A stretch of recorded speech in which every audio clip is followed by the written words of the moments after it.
नाज़रीन, धर्म के नाम पर भारत में अब तक कई घपले हो चुके हैं। राम मंदिर के लिए जगह खरीदने के करोड़ों रुपए घोटाले का मामला अभी ठंडा भी नहीं हुआ था कि हरिद्वार के कुंभ मेले के दौरान श्रद्धालुओं के कोरोना जांच में बड़े पैमाने पर फर्जीवाड़े की बात सामने आ रही है। इसके अलावा मेले के दौरान मेला स्वास्थ्य विभाग की ओर से बचाव किट में भी घोटाले की बू आने लगी है।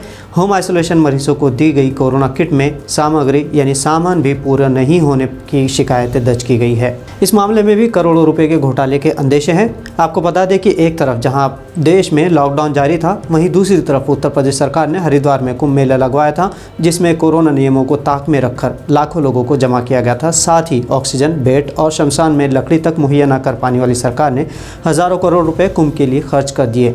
लेकिन अब इसमें भी घपले की खबरें सामने आ रही हैं। कुंभ के दौरान हर श्रद्धालुओं का टेस्ट करना लाजमी करार दिया गया था, लेकिन कम टेस्ट करवाने की रिपोर्ट तो सामने आ ही रही थी। अब इसमें भी फर्जीवाड़े की खबरें हैं, जिसके बाद हरिद्वार जिलाधिकारी ने कोरोना टेस्ट में गड़बड़ी की जांच के लिए अधिकारियों की एक कमेटी बनाई है।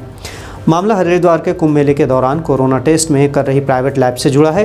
हेल्थ डिपार्टमेंट की प्राइमरी जांच में सामने आया है कि एक निजी टेस्ट लैब ने संख्या ज़्यादा दिखाने के लिए फर्जी आधार कार्ड जमा करके टेस्ट किए। अब इस मामले में हरिद्वार जिला कलेक्टर जांच के बाद गड़बड़ी पाए जाने पर कठोर कार्रवाई की बात कर रहे हैं।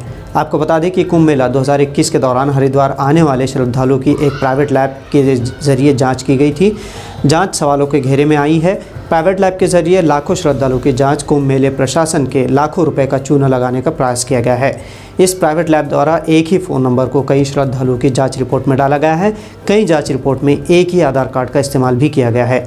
वहीं एक ही घर में सैकड़ों लोगों की जांच का मामला सामने आया है, जो कि मुमकिन ही नहीं है।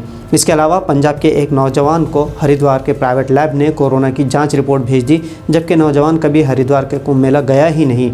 उसने ICMR को डायरेक्ट शिकायत की, जिसके बाद कुंभ मेले में फर्जीवाड़े का पर्दाफाश हुआ। इस मामले में हरिद्वार कुंभ के 2021 के दौरान कुंभ मेला अधिकारी स्वास्थ्य के कार्यभार संभालने वाले डॉक्टर सेंगर का कहना है कि कुंभ मेले के दौरान प्राइवेट लैब को ठेका दिया गया था। CMO और कुंभ मेला स्वास्थ्य विभाग की तरफ से इसमें जांच के सामने आया है कि किसी लैब द्वारा गलत डेटा उपलब्ध कराया गया है। इस मामले में विभाग के द्वारा जांच की जा रही है। इसमें मुख्य विकास अधिकारी के नेतृत्व में जांच की जा रही है। जांच के बाद ही प्रकरण में कार्रवाई आगे की जाएगी। कुंभ मेले के दौरान CMO हरिद्वार और कुंभ मेला स्वास्थ्य विभाग द्वारा जांच कराई गई है। इसमें हमारे यहाँ तकरीबन 2,51,000 कोरोना टेस्ट किए गए हैं। अफसर के मुताबिक कुंभ मेले के दौरान करीब 24 लैब से जांच कराई गई थी, जिसमें 10 प्राइवेट लैब को शामिल किया गया था और उन्हें पैनल पर लिया गया था। कुंभ मेले के दौरान हरिद्वार आने वाले श्रद्धालुओं की कोरोना जांच में होने वाले घपले के कारण हरिद्वार जिलाधिकारी C रविशंकर का कहना है कि कुंभ मेले के दौरान कई प्राइवेट लैब के जरिए हरिद्वार में श्रद्धालुओं की जांच की गई थी। इनमें एक प्राइवेट लैब पर आरोप लगे हैं।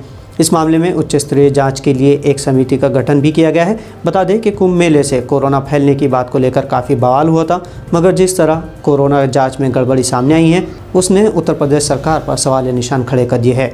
अब देखना यह है कि उत्तर प्रदेश सरकार की जानिब से बनाई गई टीम इसमें किसको दोषी पाती है और क्या कार्रवाई होती है।